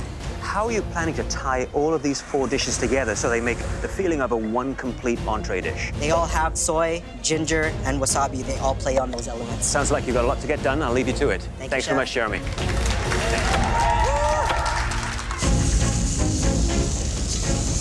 Mary has been so good with meat, I sometimes forget she's a vegetarian. When I'm cooking meat, I need to go by eye and smell and feel.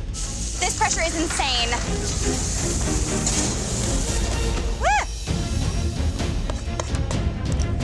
When it comes to sushi rice in Japan, it is sacred. It is served at room temperature. I make my sushi rice, and it has to get cooled, so I put it in the blast chiller.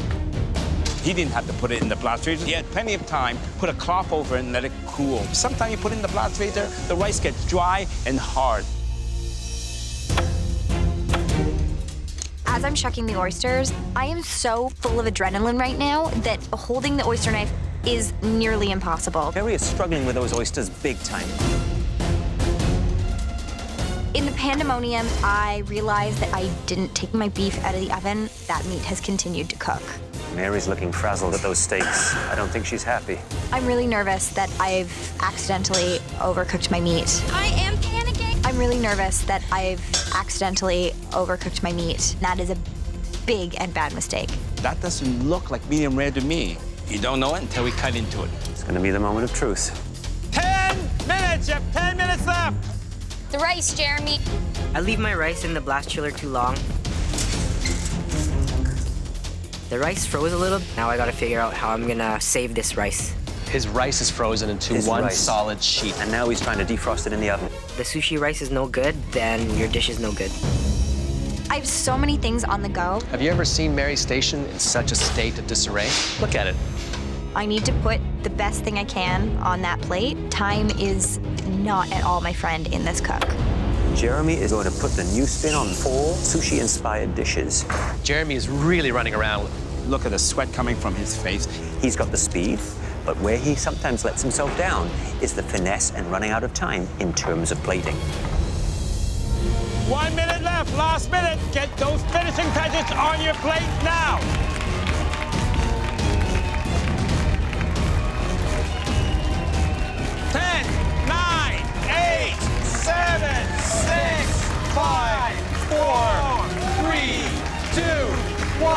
Hands up!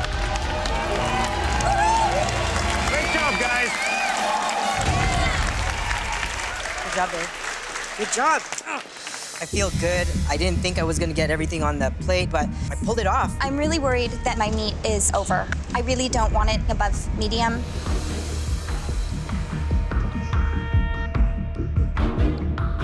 Jeremy, please bring up your dish. I made 4 different dishes. There is a deconstructed soft-shell crab spider roll, and then the miso-marinated baby octopus with mushrooms, the tuna crunch roll with wasabi mayo and crispy salmon skin, and then a ginger papaya salad.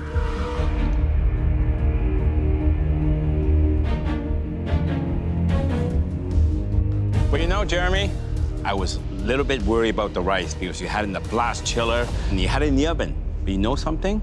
The rice, to me, was perfect. I eat sushi in some of the best restaurants in Asia. This is restaurant quality. Just absolutely creative and delicious. Thank you, Chef. Jeremy, this is a feast for one's eyes. And I know that you have been challenged at times with plating. You'd never know that looking at these 4 dishes. The tuna roll, very clean, very well executed. The soft shell crab, cooked beautiful and crisp. The dish that for me fell a little flat was the papaya salad. I'm looking for a little sweetness in it to make it sing for me. Otherwise, a really great job. You should be very proud of yourself. Thank you, Chef. So Jeremy, here you have 4 very different things happening on one plate, opposed to having one composed main course that's very focused. You give yourself now 4 different ways to be criticized. You know that. The standout dish for me was the octopus with the mushrooms. You could have just served one dish, and it could have been that dish right there. That's my advice to you is focus. You need to focus more. But overall, very ambitious and very delicious. Thank you, Chef. Mary, please bring yours up. So this is my take on surf and turf. It's a seared beef tenderloin with fried oysters and an arugula and sea asparagus pesto. It's a beautifully composed plate on every level, but I know right now you're absolutely agonizing, wondering what is happening inside of this piece of meat here. I am just cringing, waiting to see the center.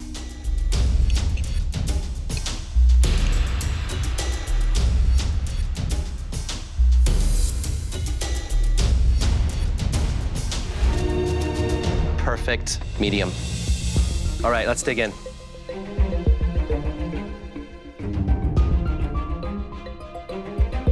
Mary, the ingredients that you chose to put on this dish, I think were well thought out. They work together, and it's a fun play on surf and turf. The oyster, briny, salty, added that wonderful savory pop. A lovely, thoughtful, excellently executed dish. Thank you. Mary, each individual component was perfect.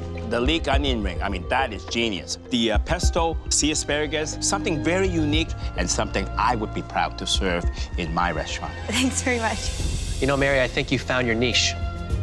Taking the old school and bringing it to the new school.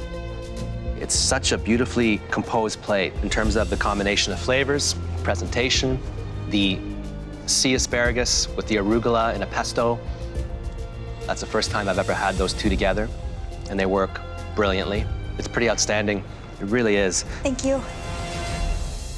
We need a moment to discuss. Thank you. Thank you, chefs. Mary's dish was very close to perfect. Jeremy, his 4 individual plates, I was just blown away by the caliber of his presentation, the variety and complexity of the dishes.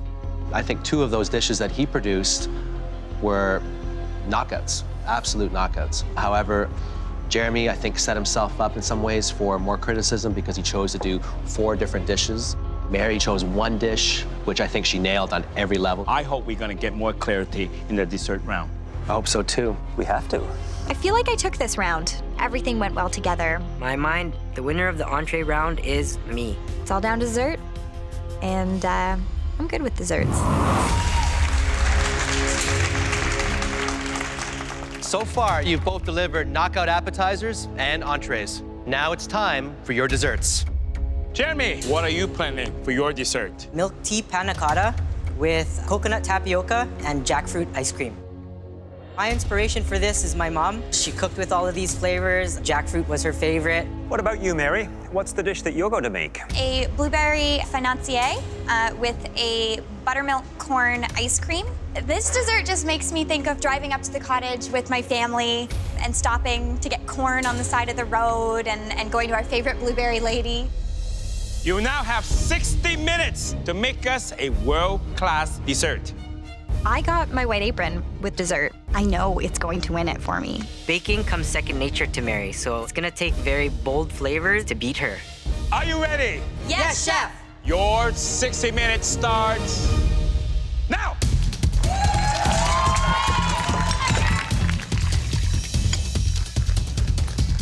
Right now I'm working on my financier. getting the dry ingredients all ready. It's like a pound cake. It's a little bit lighter. There's egg whites that are folded into it. She's pairing that with blueberries and a corn ice cream. I think this sounds actually very intelligent. Corn and blueberries just kind of make sense to me. They both grow at similar times, so Mother Nature wants them to be eaten together. Jeremy, on the other hand, he's doing something that I think sounds really quite adventurous. I'm making a milk tea panna cotta and a jackfruit ice cream. Panna cotta. It essentially means cooked cream. So you have to warm up your cream base, flavor it, add gelatin to the warm panna cotta mixture. You then need to strain it, and then it has to set and chill. Jeremy. Hi, Chef. Do you feel like the underdog in the dessert competition? I've always felt like the underdog, especially when it came to baking, but more so now that I'm going up against Mary. This is beautiful. Look at that. Fresh jackfruit. You are really cooking with the Philippines in mind and your mother in mind. Yes, Incredible. all these flavors, every single component on this dish reminds me of her. Good luck. Thank you. Mary. Hello. How you doing? Are you feeling confident? I am feeling confident. I'm confident with my flavors. It's gonna be tasty and different. How do you feel about what Jeremy's doing? His dessert sounds incredible. It does sound incredible, and it's a lot of flavors I've never worked with before. He has a beautiful, beautiful palette. I'm gonna have to run to the blast chiller, I'm sorry. No problem. Don't drop it.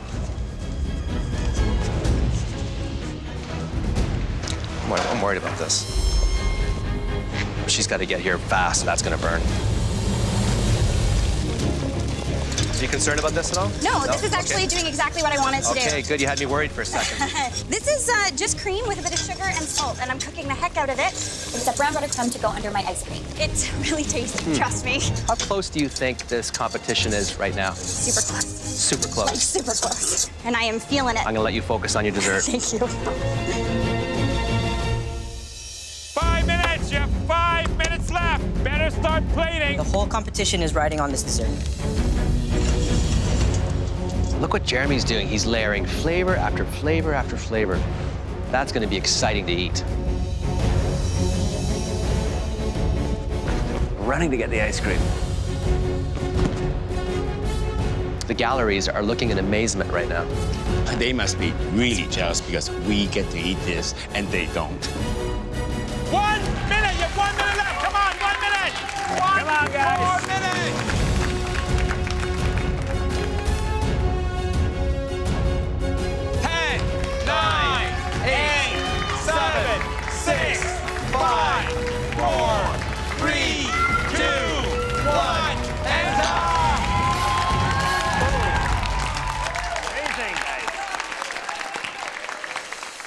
I am so happy with my final dish. This dessert is beautiful, and it's exactly how I wanted it to look. I've never plated a dessert this beautiful before. This dessert shows how far I've come. Jeremy, please bring up your dishes. Milk tea panna cotta. On top is a coconut tapioca, topped with fried plantains with a jackfruit ice cream. Well, Jeremy, I think you've created something that is completely and utterly original. So let's dig in.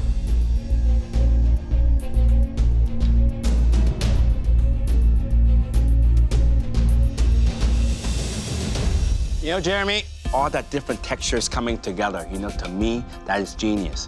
This is not at all too sweet, too sour. It's very difficult to bake panna cotta with milk tea because it has to be very, very strong. And of course, being at the bottom of the dessert, so you're gonna hit that last. Now, that, I guess you could have made that slightly stronger, heavier on the teeth. But I just want to take spoonful and spoonful. I love it. Thank you, Chef. When I watched you prepare it and I heard you describe it, I didn't understand it. I don't like this at all. I love it. Thank you. Speaks to me in so many different levels. Texturally, it's incredibly advanced. The flavors just keep changing and morphing. The top layer has that beautiful tapioca, which I love. And then when you think you figured it out, you dig a little deeper and you find this beautiful tea and milk panna cotta. I've never had anything like it. You took all the flavors that your mom introduced to you and you've just created a new dessert. Incredible. Thank you, Chef. It is so light and so unique and interesting. The tapioca pearls have a wonderful mouthfeel. You sort of want them to dance around on your palate as you taste that little bit of coconut. You then have that refreshing citrus layer that is so bright and clean, yet still light. This is a great dessert. Thank you, Chef. Mary, please bring your dessert up. I made a blueberry financier with some brown butter crumb, some kettle corn for the plate, a blueberry sauce for the bottom, and a buttermilk corn ice cream. All right, let's taste.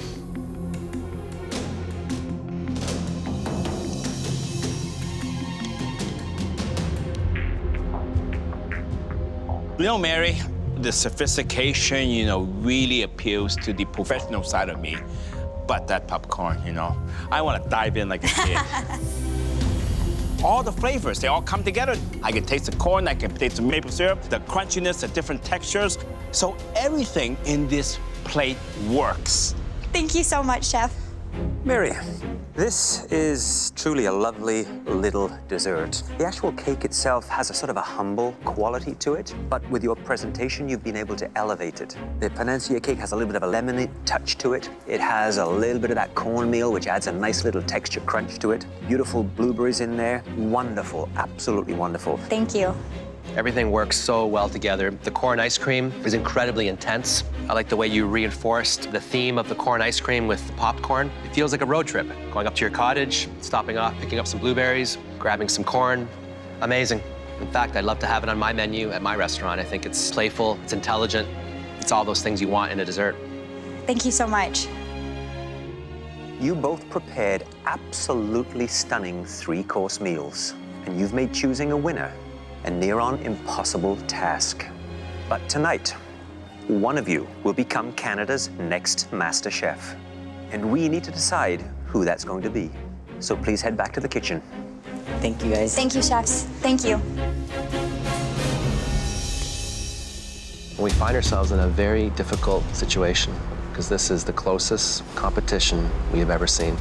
This was about the entire process, but they were both very good, very creative, very innovative. So I'm torn right now. I think without doubt, it is the toughest. Jeremy started off with the bison tataki, and then that modern sushi bowl. And then finally, that beautiful comfort dessert with all those southeastern tropical flavors with memories of his mother. My menu may be a little ambitious, but you gotta reach for the stars. The title is gonna be mine. I think I deserve it, and I think I've proved it. Mary took us on a Canadian road trip. She started off with an elevated take on borscht, which was delicious. And then she moved into a beautiful take on surf and turf, served with crispy oysters, crispy leeks, that potato and onion puree. And then she moved into that beautiful blueberry and corn dessert. I'm going to win this because I know my flavors and I finally have a clear culinary voice. It's a teeter-totter, a couple of missteps in each course. If you had to eat one of those 3-course meals, again, which one would it be? Mary or Jeremy? If I could pick both, I would.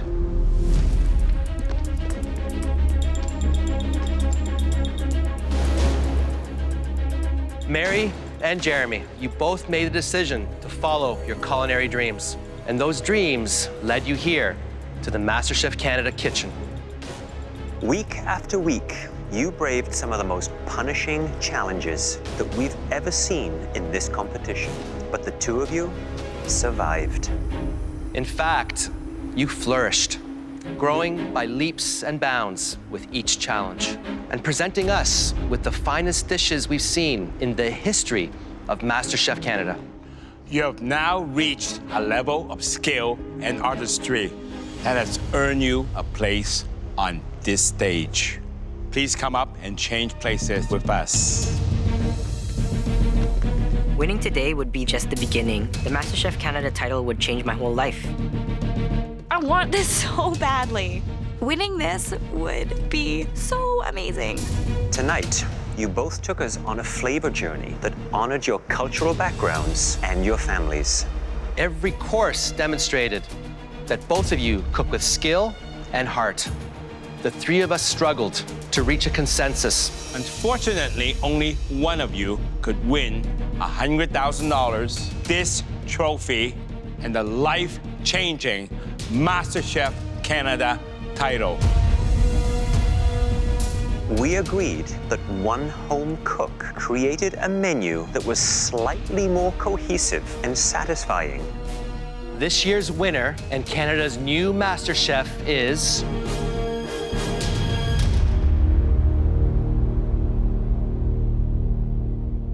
Mary.